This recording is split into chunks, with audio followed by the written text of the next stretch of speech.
Voy a empezar a grabar.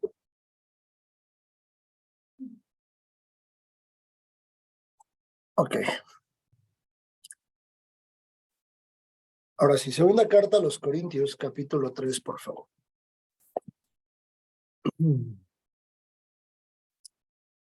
¿Cómo dice el título de este texto?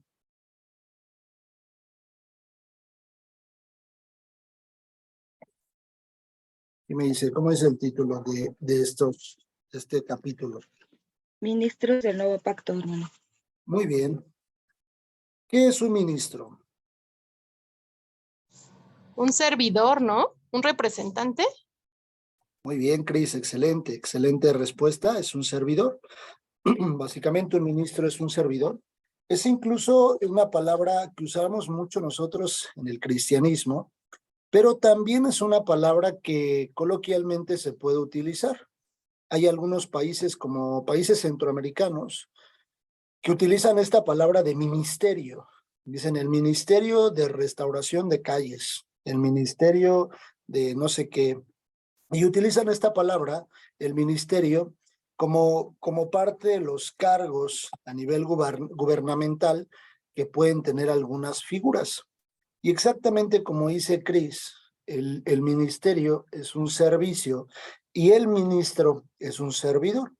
Ahora dice ministros de un nuevo pacto. Entendemos que pues se refiere a servidores de un nuevo pacto. A lo largo de la Biblia, desde el Antiguo Testamento, podemos encontrar diferentes pactos que Dios ha hecho con el hombre. Tradicionalmente, como lo podemos encontrar en la Biblia, es que Dios es quien hace el pacto con el hombre, no el hombre es quien pacta con Dios. ¿Por qué? Porque el hombre puede fallar y Dios no es hombre para que se arrepienta de lo que él mencione o lo que él pacte con algún hombre. Uno de los primeros pactos muy referenciales es el pacto de Dios con Abraham. El pacto de Dios con Abraham fue cuando Dios le dice a Abraham que multiplicaría sus generaciones y de él vendría una generación muy grande y que iba a ser ilustrativo al nivel del número de las estrellas que él podía ver en el cielo. Ese es un pacto que Dios hizo y que Dios ha cumplido. El siguiente pacto que podemos ver nosotros en la Biblia, o uno de los pactos muy determinantes, es el pacto davídico. ¿A qué refiere el pacto davídico? Es el pacto que Dios hizo con David, que no faltaría rey en el trono de su descendencia. Y es una realidad porque a través de David, bueno, vienen sus hijos, sus diferentes generaciones de David, y a través de ello empiezan los reyes de Israel y viene en su linaje la figura principal y central de la Biblia, que es Jesús. Jesús es el rey que se entrona para toda la eternidad, que viene justamente de esa simiente.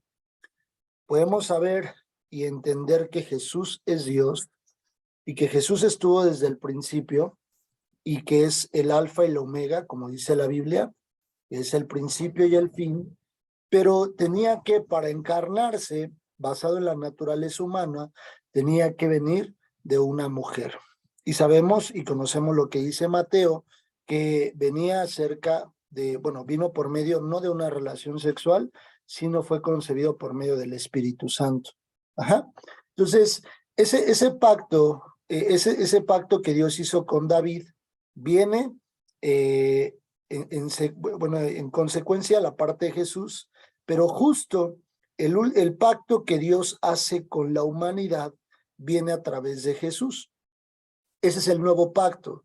Encontramos y entendemos los pactos del Antiguo Testamento como los que menciono, pero Dios iba a hacer un pacto con nosotros y lo hizo por medio de la sangre de Jesús. Es un pacto por medio de Jesús en la cruz, en el que nos dio redención, en el que nos dio libertad de la culpabilidad de pecados que describe Romanos y nos permite entrar en un pacto con él. ¿Cuál es ese pacto? El pacto de la vida eterna, por medio de Jesús. Y Jesús lo dijo: yo soy el camino, la verdad y la vida. Entonces, para poder entrar en este capítulo 3 de la segunda carta a Corinto, nosotros tenemos que entendernos, uno, que somos servidores. Decir, yo entro en este pacto, si yo me sé y yo me veo como un servidor de Dios, tengo que decir entonces, yo entro dentro de este nuevo pacto. ¿Cuál es ese nuevo pacto? El pacto por medio de la sangre de Jesús, para una vida eterna. Y quiero que vayamos desglosando algunos puntos que describe la segunda carta a los Corintios, porque si bien nos entendemos ministros y sabemos que entramos como hijos de Dios en este nuevo pacto, cada una de estas características nos aplica a cada uno de nosotros. Y dice la Biblia de la siguiente forma. ¿Comenzamos otra vez a recomendarnos a nosotros mismos? ¿O tenemos necesidad, como algunos, de cartas de recomendación para vosotros o de recomendación de vosotros?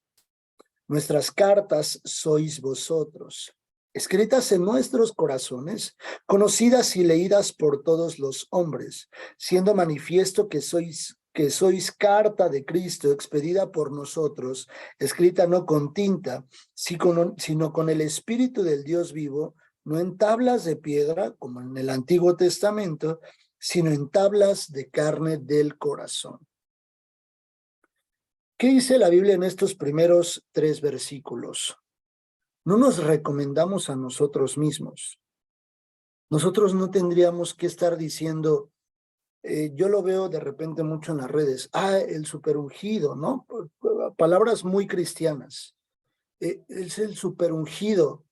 La realidad es que no tendría yo que estar diciéndolo. Yo no tendría, y lo dice Corintios, no nos recomendamos a nosotros mismos. Oye, si tú vienes, yo voy a orar por ti y tú vas a ser sano porque yo tengo el don de sanidad. Tampoco aplica. Tampoco aplica. No es como que nosotros somos los super mega servidores. Oye, yo soy el super mega predicador y invítame a tu iglesia y mira, Dios va a hacer algo. No es a través del hombre, es por medio del hombre, pero lo hace Dios.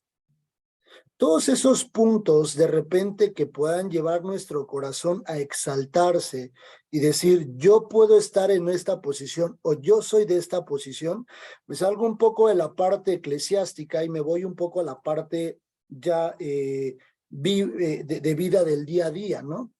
Yo soy el superdirector o yo soy el no sé qué y tengo esta posición y mira mi salario y todas las propiedades que tengo y no sé qué. Todas esas cosas que de repente podríamos creer nosotros que son superiores a los demás. La Biblia dice, no nos recomendamos. No me ando recomendando yo con toda la gente, diciéndole, oye, yo soy esto, o yo soy el otro. Cero. Si yo entro dentro de ministros de un nuevo pacto, lo primerito me aplica, no me recomiendo. Soy el super cantante, soy el super músico, soy el no sé, super levita, y si yo canto todos levitan. No, no aplica así. No aplica así. Es un momento en el que nosotros tenemos que ver muy bien a detalle la Biblia y lo que dice, si no nos recomendamos a nosotros mismos. Porque hay algo muy importante. Ustedes, eso dice la Biblia, ustedes son cartas escritas en el corazón.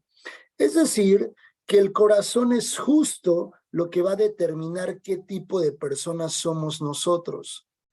Porque del corazón manan todas las cosas. La diferencia siempre en las personas va a ser el corazón que tenga. Un corazón duro, un corazón soberbio, un corazón arrogante, un corazón que se siente superior. Todo ese tipo de corazones siempre van a ser lo que nos distingan a nosotros. Dice, ustedes son cartas escritas. Una carta se lee, ¿no? Una carta, el propósito es que se lea. Cuando Pablo mandaba estas cartas a la iglesia de Éfeso, Corinto, Colosa, todas estas cartas eran leídas y se quedaron plasmadas para nosotros en el canon. Nosotros vamos a leer las cartas que fueron escritas en el corazón de otros.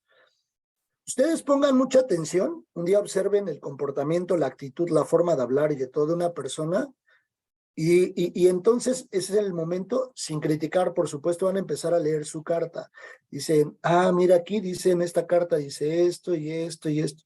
¿Cuál es el mensaje que hoy estoy dando desde la carta que se escribió en mi corazón? ¿Cuál es el mensaje que yo le estoy dando a la gente? ¿Cuál es el mensaje que yo le doy a los demás desde esa carta que fue escrita en mi corazón? Dice la Biblia, ustedes sois cartas escritas en nuestros corazones, conocidas y leídas para todos los hombres, es decir, públicas. Son cartas públicas que serán leídas. Y lo que las personas van a leer de nosotros es justamente lo que nosotros somos. Eso es lo que la gente va a leer. Somos cartas abiertas. Por eso es de mucho cuidado que nosotros cuidemos el testimonio. Y dice el 4. Y tal confianza tenemos mediante Cristo para con Dios. No que seamos competentes por nosotros mismos para pensar algo como de nosotros mismos, sino que nuestra competencia proviene de Dios, el cual asimismo nos hizo ministros competentes de un nuevo pacto, no con letra, sino del Espíritu, porque la letra mata, mas el Espíritu vivifica. Es decir, que podríamos caer en un punto de fariseísmo, conociendo demasiado la Biblia, pero no viviendo absolutamente nada. Desde el principio, en estos primeros 6 versículos, Dios aterriza muy bien el corazón del hombre, porque le dice, tú no te recomiendas porque todo lo que tú tienes, todo lo que tú haces, los dones y talentos que tú hoy puedes tener y puedes ponerlos en práctica, no es porque tú seas un superhombre o una supermujer, sino que todo proviene de mí. Todo proviene de Dios. Todo proviene de Dios. Si hoy tengo un don, si hoy tengo un talento de parte de Dios, hablando en la parte física y en la parte espiritual, eso proviene de Dios. No podría yo estar exaltándome y diciendo yo tengo o soy o hago todo este tipo de cosas, porque el que los hace es Dios. Por eso dice, no que seamos competentes por nosotros mismos para pensar algo como de nosotros mismos, sino que nuestra competencia proviene de Dios. Todo lo que yo hoy puedo hacer proviene de Dios y es parte del propósito que Dios tiene para mí, que yo pueda ejecutar, que yo pueda hacer, pero no para que yo pierda el piso, sino para que yo lleve mi corazón a Dios y para que glorifique a Dios por medio de lo que Él me permite hacer. Y si el ministerio de muerte grabado con letras en piedras fue con gloria, tanto que los hijos de Israel no pudieron fijar la vista en el rostro de Moisés a causa de la gloria de su rostro, la cual había de perecer, ¿cómo no será más bien con gloria el ministerio del Espíritu? Porque si el ministerio de condenación fue con gloria, mucho más abundará en gloria el ministerio de justificación, porque aún lo que fue glorioso no es glorioso en este respecto, en comparación con la gloria más eminente, porque si lo que perece tuvo gloria, mucho más glorioso será lo que permanece. Así que teniendo tal esperanza, usamos de mucha franqueza y no como Moisés, que ponía un velo sobre su rostro para que los hijos de Israel no fijaran la vista en el fin de aquello que había de ser abolido. Pero el entendimiento de ellos se embotó, porque hasta el día de hoy, cuando leen el antiguo pacto, les queda el mismo velo no descubierto, el cual por Cristo es quitado. Nosotros vivimos por fe y Dios ha quitado el velo de nuestro rostro, el velo que dice que cubría la falta de entendimiento hacia las cosas que podemos ver hacia enfrente. Él quitó el velo, había un velo, como si hubiese habido un velo ahí oscuro que nos tapaba la forma de ver hacia adelante. Dios quita el velo cuando hemos llegado a Él. Cuando nosotros nos sentamos a conocer de su palabra, Dios quita el velo y nos permite ver lo glorioso que es Él. ¿Tenemos que vivir nosotros por fe? Sí, pero tenemos que actuar. Ese es un principio de reino. Dice, porque la fe sin obras es pues, como si estuviera muerta, ¿verdad? Yo tengo que actuar. Uno de los principios básicos es actuar. El servicio es un principio básico del reino. Esté triste, esté molesto, esté enojado, esté frustrado, el servir es un principio básico. Cuando Dios instituyó a Moisés que levantara el tabernáculo, ¿alguien sabe cuántas sillas había en el tabernáculo? Ninguna silla había. ¿Por qué? Porque el servicio es eso, no es llegar a sentarse. El llegar a Cristo es llegar a ponerse activos, a trabajar, a servir, a ejecutar. No es para solo llegar a sentarnos. Es llegar a ponernos activos. Y el sacerdote, quien entraba a hacer la ejecución de todo el rito del mismo sacerdote, del ejercicio sacerdotal, él estaba movido dentro del tabernáculo, no llegaba a sentarse, llegaba a ejecutar todo lo que tenía que hacer dentro del tabernáculo. Y finalmente dice, pero el entendimiento de ellos se embotó, porque hasta el día de hoy, cuando leen el antiguo pacto, les queda el mismo velo no descubierto, el cual por Cristo es quitado. Y aún hasta el día de hoy, cuando se lee a Moisés, el velo está puesto sobre el corazón de ellos. Pero cuando se conviertan al Señor, el velo se quitará, porque el Señor es el Espíritu, y donde esté el Espíritu del Señor, allí hay libertad. Por tanto, nosotros, todos mirando a cara descubierta como en un espejo la gloria del Señor, somos transformados de gloria en gloria en la misma imagen como por el Espíritu del Señor. Nosotros somos testimonio, testificamos con nuestra vida. Entramos en estos versículos porque nosotros somos considerados ministros de un nuevo pacto. Desde el principio nosotros hemos mencionado que el liderazgo no es otra cosa más que ponerse los guantes y ponerse a servir. Ese es exactamente el liderazgo, el ponerse a servir. Hay un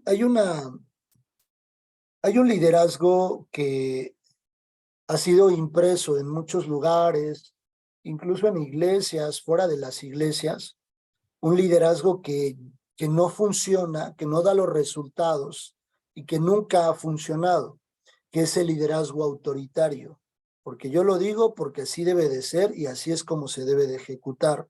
El liderazgo autoritario nunca va a funcionar, nunca va a dar el resultado. Una de las cosas que caracteriza a las empresas con más rotación de personal en las empresas es justo eso, que sus liderazgos son autoritarios. En la actualidad, ya las empresas están migrando mucho a este tipo de liderazgo, a un liderazgo mucho más empático, que acompaña, que enseña, un liderazgo como lo hemos visto hasta ahorita. El liderazgo que se sienta a ejecutar, que se sienta a demostrar, que se sienta a poner la muestra, que explica correctamente, que cuando tiene que delegar una actividad la delega correctamente. Un liderazgo que puntualice y que con el ejemplo las personas lo siguen. Ese es exactamente el liderazgo que nosotros tenemos que empezar a enfocar. El liderazgo ejemplar, no el liderazgo autoritario. Ese liderazgo autoritario no funciona. Y no funcionará nunca. Jesús dejó marcado en la Biblia un liderazgo ejemplar, donde Él les decía, les doy poder y autoridad para ir a echar fuera demonios. Previo ya lo habían visto Él cómo lo hacía. Tienen que orar, no han orado ni siquiera una hora, les cuesta tanto trabajo. Jesús ya había orado un buen tiempo y siempre estaba en el monte orando. Ejemplar, la forma de caminar, la forma en la que él callaba y cerraba la boca de los fariseos era ejemplar. Con la palabra, con la misma doctrina, les enseñaba claramente cómo funcionaba con el ejemplo y el conocimiento. Ese es justo el liderazgo que Dios está esperando de nosotros. En nuestro caminar, nosotros tenemos que avanzar cuidando mucho ese ministerio, porque tenemos que ser, mucho el testimonio, porque tenemos que ser ejemplo nosotros hacia los demás. Lo hemos visto continuamente. Dentro de las características que debemos reflejar en nuestras vidas, las vamos a encontrar en Gálatas. Pero también hay características que son muy visibles de un hombre o de una mujer, mismas características que tienen que ser sumamente cuidadas. Quiero que vayamos a Gálatas, capítulo 5.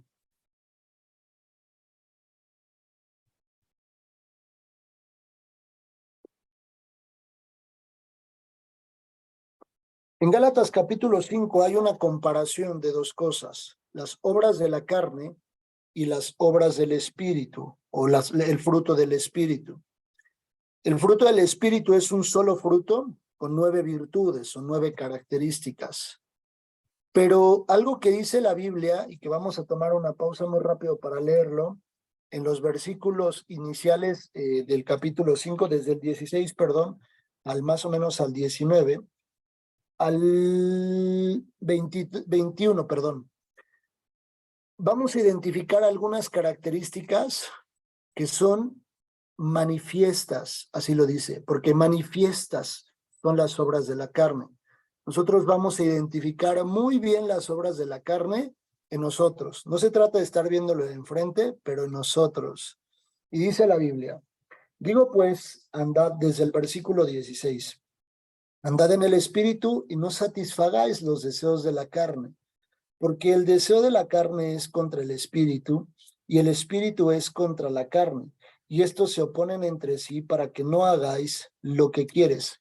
En Romanos 7:15 o en Romanos 7 hay una descripción que hace Pablo y hace alusión y dice lo que no hago, lo que no quiero es lo que hago y lo que no quiero es lo que termino haciendo y lo que no me gusta es lo que hago, pero no lo hago porque yo vivo en el espíritu, sino lo hago porque vivo en la carne, y empieza a dar un detalle que de repente te puede volver un poco enloquecer y decir, ¿cómo? No entiendo lo que está diciendo Pablo. En resumen, básicamente lo que dice Pablo ahí es, mientras vivamos en la carne vamos a seguir pecando, brother, porque la carne tiene deseos carnales.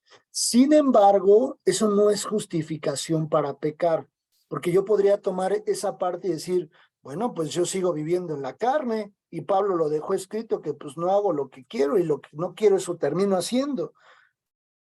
No funciona así, porque en el capítulo enseguida, después de Romanos 7, dice viviendo en el Espíritu. Si nosotros vivimos cada vez más en el Espíritu, eso nos llevará a no estar pecando. Pero cuando yo dejo de vivir en el Espíritu y me pongo a vivir en mi carne, es justo en el momento en el que el pecado se empieza a manifestar. Por eso exactamente dice esto, porque el deseo de la carne es contra el Espíritu. La carne, la parte carnal, los deseos carnales que nosotros tenemos son en contra de los deseos del Espíritu, lo que el Espíritu quiere propiamente obrar en nuestras vidas, porque el Espíritu no peca, porque en el Espíritu Santo no hay pecado. Si yo sé que el Espíritu está en mí, entonces yo tendría que tener mucho mayor inclinación hacia no pecar que hacia pecar. Puede venir un mal pensamiento y decir, en el momento justo en el que surge el albedrío para el hombre, es justo el momento en el que Dios da una instrucción. El momento en el que Dios deja enviar una instrucción o ha enviado una instrucción clara, surge el albedrío. ¿Por qué surge el albedrío? Porque tenemos de dos sopas, o hacerlo o no hacerlo. Ahí hay una decisión y nos encontramos en una Y. Si yo estoy viviendo en el Espíritu, voy a tomar la dirección correcta hacia el Espíritu. Pero si yo estoy viviendo en la carne en ese momento, mi decisión será 100% carnal. Por eso dice, porque el deseo de la carne es contra el Espíritu y el Espíritu es contra la carne. Y estos se oponen entre sí para que no hagáis lo que quisierais. Eso quiere decir que mi carne sí va a querer hacerlo. Mi carne sí va a querer ejecutarlo. Mi carne va a tener el deseo de realizarlo. Pero en ese momento se opone entre sí el Espíritu, y el Espíritu es justo el que me lleva a no terminar haciendo la obra de la carne. pero dependerá qué tanto vivo yo en el Espíritu. Dice, pero si sois guiados por el Espíritu, no estáis bajo la ley, y manifiestas son las obras de la carne. ¿Por qué dice manifiestas? Porque son visibles, porque son tangibles, porque son evidentes. Las obras de la carne son evidentes, que son adulterio. ¿Por qué empieza con la parte sexual, Dios? Porque es algo muy delicado para él.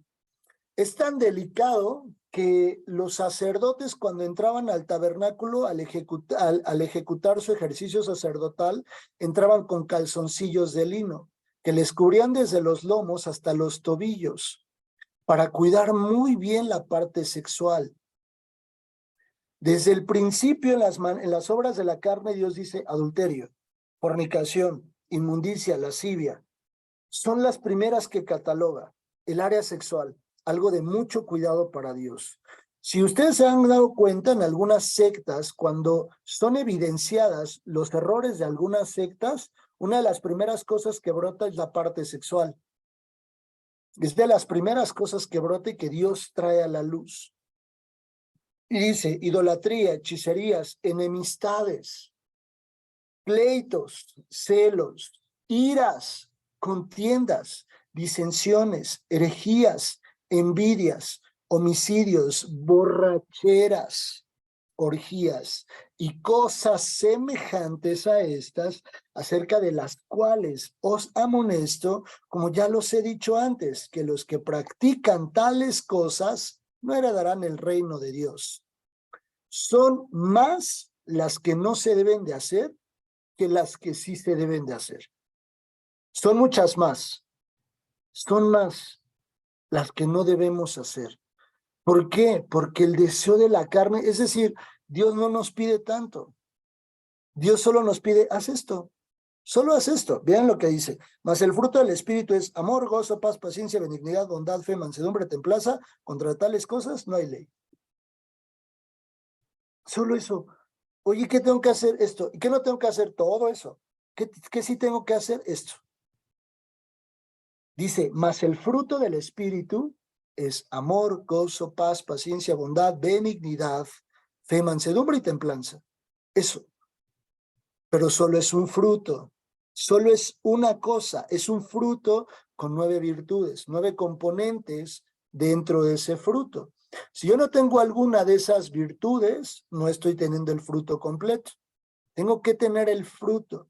Y cuando yo tengo el fruto, dice Juan 15, que Él me ha lavado, ¿para qué? Para llevar más fruto. Porque de lo contrario, si yo no llevo fruto, yo seré quitado. El Hijo de Dios siempre va a ser distinguido por su fruto, pero un hombre que vive en la carne será distinguido por sus obras. Y tiene todo que ver con lo que veíamos desde el principio. No me recomiendo a mí mismo. Ustedes se han dado cuenta de las personas que publican fotos y dicen, oye, venimos a entregar unas despensas. No es malo, pero ¿cuál es la intención del corazón? Que la gente diga, wow, qué bondadosos. Perdón, Aquí, hermano. sí, Oiga, adelante. eso sí es malo porque se están dando la vanagloria y nosotros está escrito que por obras, esas obras las íbamos a hacer. Entonces, yo estoy bien en contra de que sirvamos a Dios y hagamos eso. Eso es una ofensa para el Señor. Gracias por compartir, mi hermana Cris. Gracias, excelente. Sí, así es. La realidad es que nosotros no tenemos que publicar y decir aquí repartiendo despensas, aquí dándoles de comer. Una cosa es que podamos subir una foto y decir, pues aquí con mis amigos, no sé qué, pero el corazón siempre va a ser justo el diferencial. ¿Quieres que te vean? Cuando los fariseos estaban orando en voz alta en las calles, Jesús dijo, ya tienen su recompensa. ¿Cuál? Que los vieron, ya, bye. Pero realmente la obra tiene que ser desde el corazón.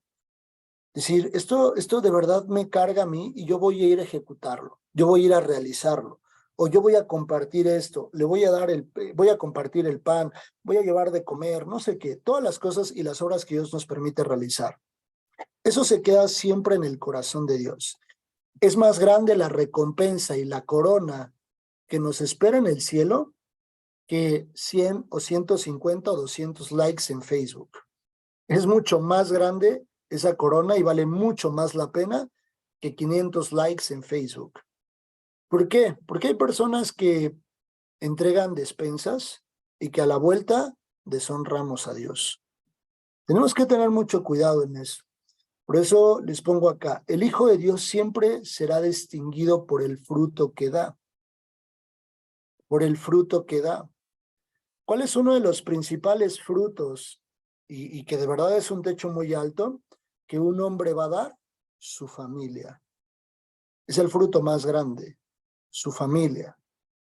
Por eso dice la Biblia, por sus frutos conoceréis. Habrá momentos en los que ya la familia tome sus propias decisiones, pero yo he visto matrimonios de un hombre y una mujer donde el fruto que son sus hijos son algo impresionante. Ese es algo de las cosas más hermosas que podemos ver. El fruto de un hombre y de una mujer siempre será su familia. El primer fruto, el principal, el más importante, porque Dios nos puso en ese lugar. El fruto.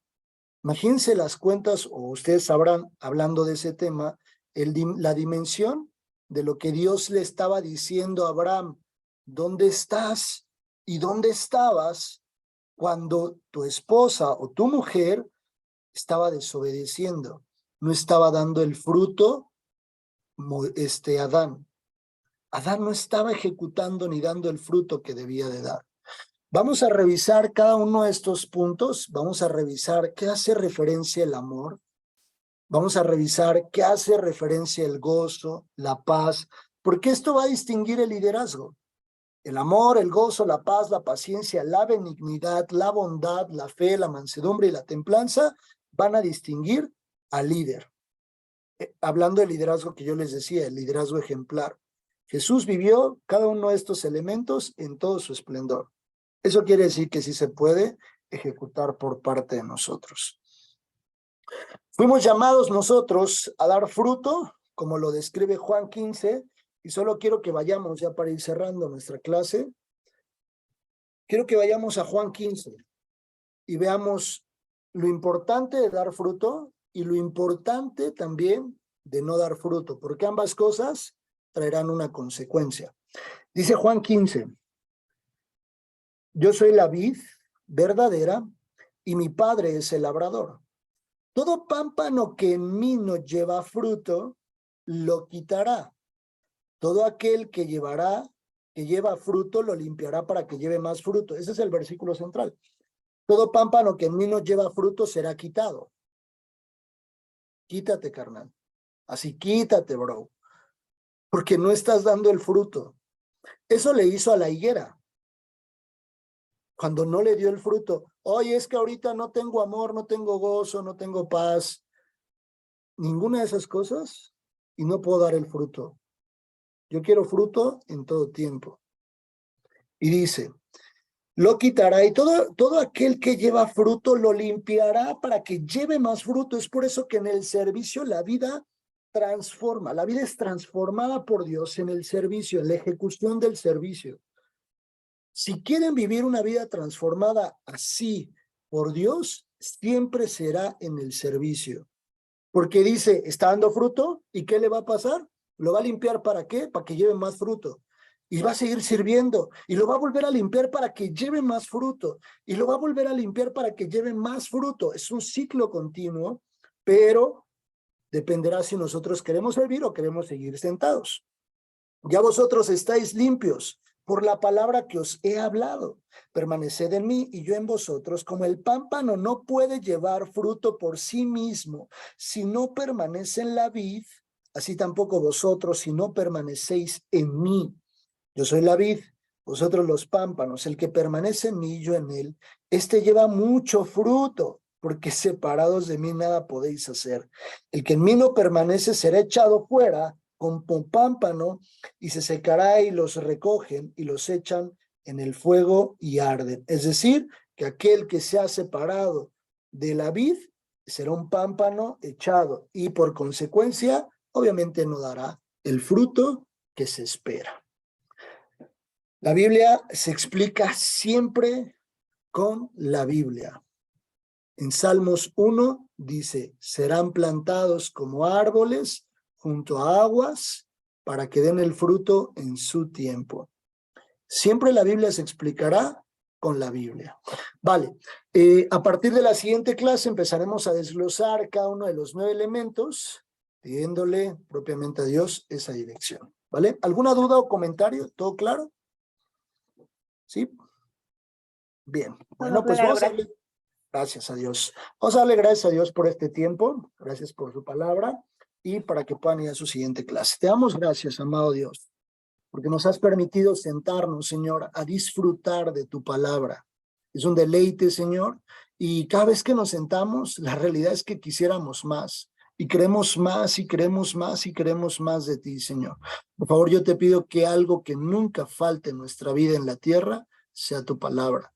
Síguenos limpiando para llevar más fruto, Señor, del que tú quieres ver. No nos cansaremos, Señor, solo queremos ser usados por ti. Ponemos en tus manos esta clase, Señor, pidiéndote que sigas formando el corazón de cada uno de nosotros para cumplir con el propósito que tú nos has dado. En el nombre de Jesús, amén y amén. Dios los guarde, Dios los bendiga, que pasen un excelente fin de semana. Un abrazo a todos. Bye, bye. Igual, Dios les bendiga. Bye. Chao.